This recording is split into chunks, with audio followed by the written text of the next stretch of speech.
So hi, my name's Chelsea and this is Rook. Hi to the people at home. And we're going to show you how to make a pinch pot out of clay. This is your piece. All we have, you can do this at home obviously, so it's okay, you're going to get messy. Yes! You can either use a piece of wood or you can use a piece of cardboard. And I like to use a piece of, this is just canvas material. You can use any kind of organic kind of fabric on top of a piece of cardboard, or you can use newspaper if you don't have any fabric. It does the same thing. It just stops your clay sticking to the surface. Because we're using red clay as well, it can actually stain what it's touching, so you don't want to get it on your clothes if you can help it, or the table. So this just protects everything. Using the It's okay. Move the piece round in your hand and just flatten the corners until you end up with a ball. A ball, yeah. So we're just doing that at the moment. So this clay is quite cold, so it's not super soft. Okay, what you do now, you just place it down in front of you. If you actually use your thumb, like a thumbs up, and we're just right in the top in the middle, we're going to press down about halfway down until your thumb goes, that's it. So you've got a small hole in the top there. It's going down about maybe just more than halfway down into the shape. Looks like the Death Star. So all you do then is, because this is called a pinch pot, the technique is just putting your thumb in there and just squeezing as you rotate the pot, and all this does is actually makes the walls. You can just place your thumb in there, so you're doing like a talking hand. Basically you're doing a talking hand like this, so your thumb's inside the pot and you're squeezing with your thumb and your fingers, and you're squishing the clay between your thumb and your fingers, and it actually starts producing a pot shape.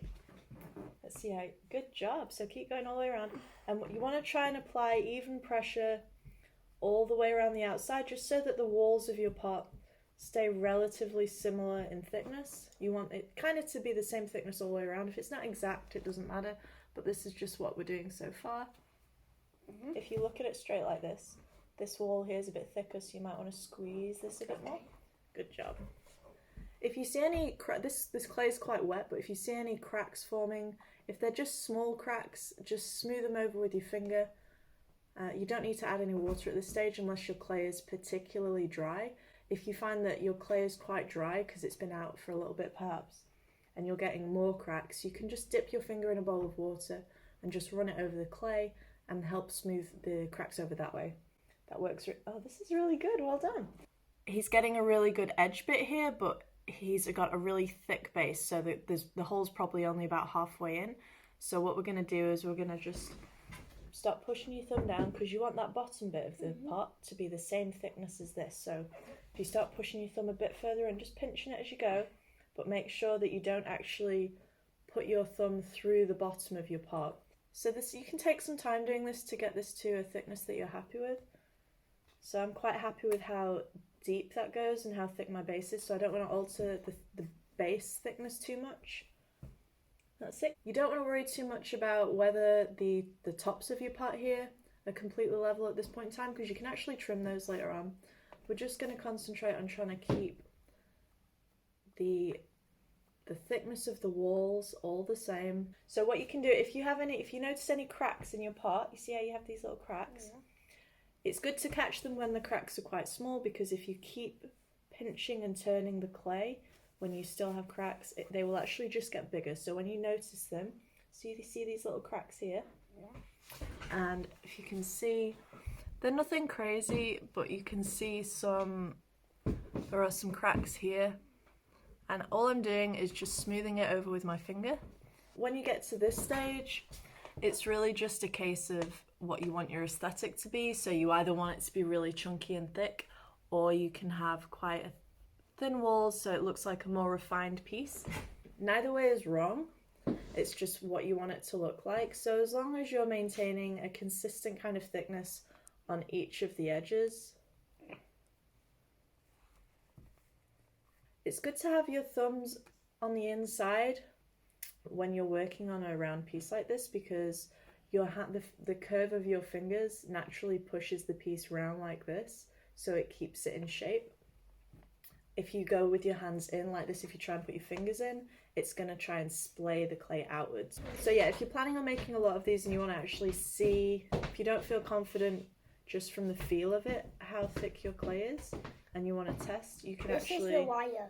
This is the wire to cut through. You could just cut straight through from the top straight to the bottom, and you would see a cross section of your pot, and you would be able to see the thickness all the way through to make sure that it's even all the way through the base and the sides. But like I say, we're not going to do this with these pots right now.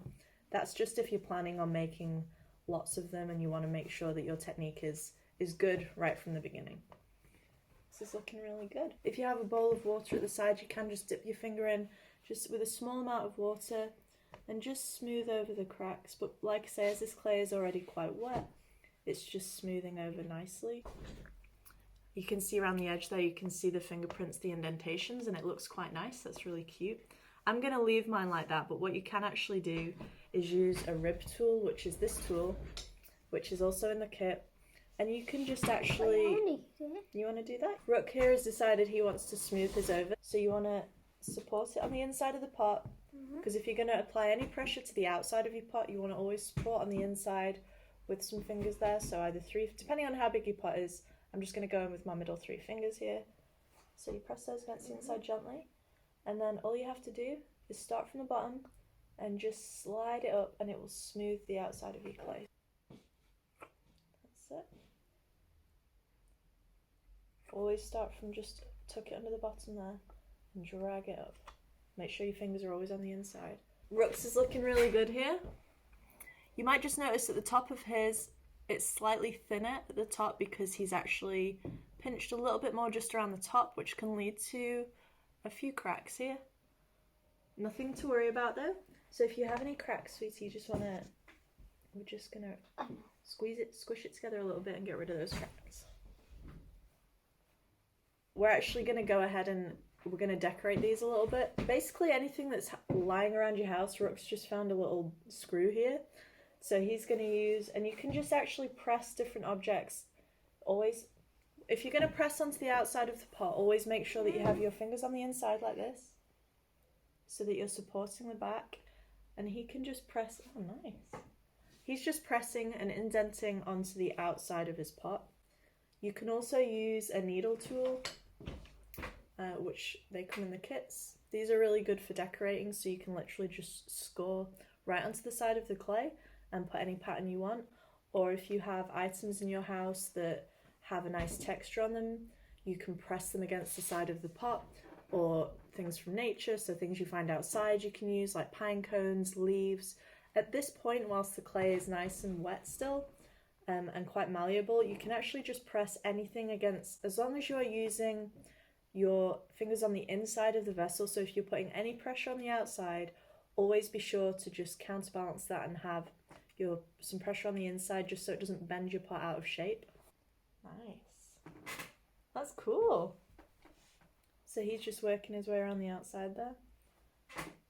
I'm quite happy with how mine looks just as it is. So we've got even thicknesses around the outside here and roughly the same thickness on the base. And I'm happy with this. So when you're placing it down, you can leave it to dry. Try and leave it on a non-porous surface like the fabric or newspaper. I'm happy that I've compressed the top. Just gives, if you compress the top of the rim, it just gives it a little bit more strength, and you're less likely to have cracks developing as it dries and also in the kiln. So I'm happy with that. I will show you what you can do with a sponge real quick. Now you can use this is just a regular household sink sponge, and if you actually fold it in the middle here to give you a triangular point here at the front, and you can just run this over, just applying slight pressure, and this will also compress. And you do some on the inside. If you some patterns. Yeah. Nice. And if you just go around the outside like this with a damp sponge, just pressing down and in slightly, it gives you a nice compressed top, and it can actually just give you a smoother finish. You don't want this to be really wet, you just want it to be slightly damp so that you're not getting too much friction when you're going around the edge of your clay. So this was a video on how to make a pinch pot. Thanks for watching, guys, and I'll show you the finished pots when Rook's finished. Bye. Bye. So I'm actually just going to show you what we've just made. This is my pinch pot, and Rook's just finishing his. He's putting some more texture in there. He's chosen to put a texture on the top rim as well, so it'll be interesting to see how the glaze sits over that. There's a smiley face there on the inside. Are you happy with your pot? Yeah. Yeah? Looking good. So we're going to let these air dry. You can actually drape a bit of cling film or plastic over the top of this just so it dries slower. You're less likely to get cracks in your clay if you let it dry a bit more slowly. But this is Rook's pot. Looking very cool. Got some nice texture on the inside and on the outside there. But I'll just take a minute to go around and smooth over any little cracks just so that we don't have those getting bigger as it dries. And then we're good to go, so we'll leave these to dry. Yeah. Good job!